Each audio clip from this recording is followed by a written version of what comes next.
Welcome to the ScreenCrush Break Room. I'm Ryan Airy, and this is all of the Easter eggs, references, and little things that you might have missed in The Bad Batch, Episode 6. I'm sorry the video is late again this week. I was on vacation, but starting this week, we'll be back on our regular schedule. The title of the episode is Decommissioned, which, you guessed it, has several meanings. Decommission means to remove, deactivate, or strip down. In this case, it means literally the decommissioning of the droid army, dismantling them just as the Clone War is being dismantled. This is one of the many parallels between the droids and the clones. Tarkin visits Kamino in Episode 1 with the purpose of determining whether or not to continue using a clone army or whether to decommission them. As we'll see later on, Star Wars has been drawing parallels between clones and droids for a long time. The Emperor dehumanized these flesh and blood beings and made them into programmable killing machines. The Bad Batch ride that line between sentience and servitude. Decommission also refers to a military officer losing their rank, just as the Bad Batch are deserters who have left the military behind. The episode begins back on Ord Mantell, the planet first mentioned by Han Solo in Empire Strikes Back. Well, the bounty hunter we ran into in Ord Mantell changed my mind. At 3907, the Arabesh letters on this sign read Spice on your left. Spice is, of course, the space drug that we saw slaves mine on Kessel in the movie Solo. This drug gives you a wicked high, but it isn't nearly as addictive as death sticks. You want to buy some death sticks? You don't want to sell me death sticks. But I'm wondering if the on your left reference could be a cheeky reference to the Falcon. On your left, on your left, on your left. On your left. In Sid's casino, Omega is learning how to use the Zygerian bow that she acquired in Episode 5. She's being watched by an Ithorian and a Weequay, probably the same two who were fighting in here last episode. There's also a possible parallel here with the Martez sisters. When they broke out of the Pike prison in the Clone Wars, they also encountered a pair of these same aliens. Could be the same guys, but I'm not saying that all Weequay look alike. This one is definitely Dan from Deadwood, you can totally tell that. And that's the bartender in The Mandalorian. The channel-heavy spoilers pointed out that there's a parallel between Omega learning the bow and Luke learning to use his lightsaber in A New Hope. Echo's instructions, Tune out distractions, are very similar to the advice that Obi-Wan gave Luke. Stretch out with your feelings. This is yet another foreshadowing that Omega is going to be Force-sensitive. My bet? We find out for sure when she deactivates the chip in Wrecker's head, similar to how Ahsoka found Rex's chip by using the Force. This slot machine in the background features the heads of battle droids. I couldn't tell for sure, but I think this might be the same game as this one, which features a clone trooper and is called Lucky Shot. Sid is a Transdoshan, the same species as Bosk, and she's voiced by Rhea Perlman, Carla from Cheers. Now there's a lot of speculation about who the Martez sisters are working for, but it's also interesting to ask who hired Sid to get the droid head. I've got a couple theories that I'm going to break down later in the video. They're after the head of the last Separatist tactical droid. Now you remember these guys from the Clone Wars series, in particular the one that served under Admiral Trench. Side note, that droid's call number was TI-99, like Clone Force 99. It would be a neat bit of serendipity if this happened to be the same droid, even though I'm pretty sure that droid was destroyed. They're traveling to Corellia, the home planet of Han Solo that we saw in Solo. Remember, Corellia is a busy shipyard, and we see Star Destroyers being built in the atmosphere in that movie's opening scene. So, the battle droids they're melting down here would probably go on to be the metal in the Imperial ships, like when the Colonials melted down a statue of King George in Union Square to make bullets to fight the British in the Revolution. They sneak in by latching onto a Class 4 cargo ship like we've seen in Rebels.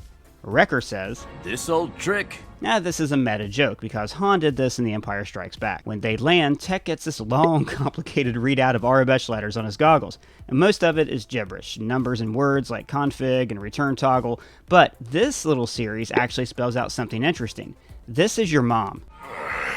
This whole sequence in the factory, dismantling the Separatist war machine, is the counterpoint to the droid factory in Attack of the Clones, where we saw the army being created. Now, Attack of the Clones was careful to show two sequences of army creation, the clones and their droids. Now, this drew a parallel between the two, showing that each side's reasons for fighting were actually manufactured by Darth Sidious. It's also saying that clones are similar to droids because they're programmable killing machines. This also foreshadowed Palpatine's vision for the galaxy, where every living being lives to serve his will. The Bad Batch don't fit into this vision of the galaxy. They're struggling to find where they belong. In a way, they're decommissioned soldiers, obsolete beings like the battle droids. But they're also men and not machines. In many ways, they're just children like Omega, taking their first steps into a world of autonomy. The Bad Batch encounter the Martez sisters, who Ahsoka Tano teamed up with in the Clone Wars Season 7. I mean, look, this explains a lot. I don't know if you keep up on your Clone Wars BTS knowledge, but Dave Filoni and his team mapped out several episodes for an entire 20-episode arc in the Clone Wars that never got made. After Disney bought Lucasfilm, they halted production on the show so they could begin Star Wars Rebels. Now, most of those stories lived on as animatics that you could watch on the Star Wars website. One arc became the novel Dark Disciple, about Quinlan Vos and Asajj Ventress. Another became a Darth Maul comic. Only the Bad Batch animatic was actually turned into Clone Wars episodes, and that was so they could create this spin-off. And I always thought it was weird that so many episodes of Season 7 focused on these two random new characters, the Martez sisters. And now we know why. Filoni wanted them to continue on in the Bad Batch. So most of Clone Wars Season 7 was actually a backdoor pilot for this show. Impressive. Most impressive. So they all team up to fight off police droids, which we've seen various models of before in the Clone Wars series, usually on Coruscant. One of them says, a Huttese curse word that a protocol droid said to C-3PO on Cloud City. Nice to see a familiar face. Ichuta. How rude. Now let's talk about Wrecker. It's dumb and annoying that no one, especially Tech, has realized that his headache is connected to the control chip. Much like Omega being force sensitive, Wrecker's heel turn is a twist that's far too well choreographed. During this episode he says, Good soldiers. which is the beginning of the line, Now, way back in Clone Wars Season 6, Tup says this after his chip malfunctioned and he killed a Jedi a little too early. Good soldiers follow orders. Good soldiers follow orders. And of course, Crosshair repeats it in Episode 1. Good soldiers follow orders. Now, I did like that Wrecker had to overcome his fears by using... And there's another parallel here, with Wrecker fighting for control of his chip, and Tech using the tactical droid to command deactivated droids. This is showing that the droids are only machines that obey orders, while Wrecker and the Bad Batch eventually will have a choice. And I am really glad that we got in one last battle droid joke. Best line of the episode is when this one says, Did we win? And when Tech activated the droids, composing Kevin Kiner incorporated a tiny bit of the droid's theme into his score.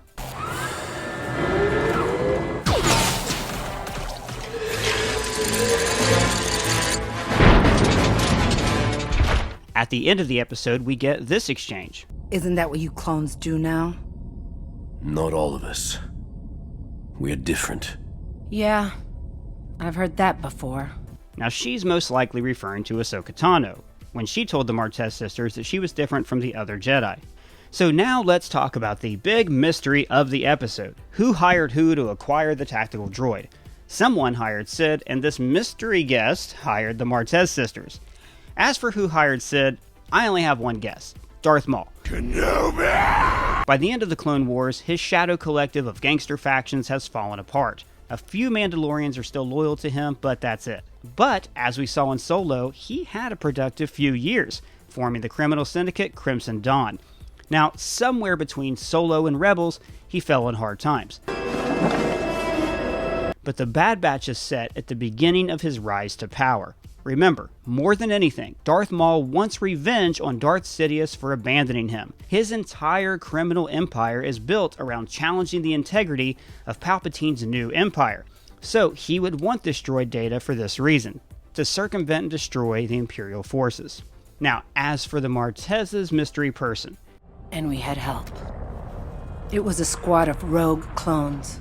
And I know where to find them. Some people have speculated that it could be Ahsoka Tano or Captain Rex. Now, the biggest clue for this is the droid R7, which belonged to Ahsoka. Patch him through, R7. At the end of the Clone Wars series, it looked like R7 was left behind in a scrap heap, but either Rex or Ahsoka could have repaired it and given it to the Martez sisters, meaning they would still be in touch and commission the Martez sisters to get the tactical droid. And by the way, this droid completely changes color in this scene. Like, oopsie. Now, Rex would definitely be interested in a squad of rogue clones, and he's already been name-checked in the show. Rex told us about the clone troopers turning against the Jedi. You talked to Rex? But neither he nor Ahsoka are fighting the Empire at this point. As we saw in Rebels, Rex was retired for about 15 years after the war ended, and according to the novel Ahsoka, she would have been on the planet Tabasca about this time, trying to blend in and live a normal life. Now, in later years, she forms an underground network of rebel cells under the name Fulcrum, but not yet. Other people have speculated this could be Bail Organa, but at this point, he's also not fighting the Empire. Bail and Mon Mothma spent years trying to reform the Empire politically before turning to violence.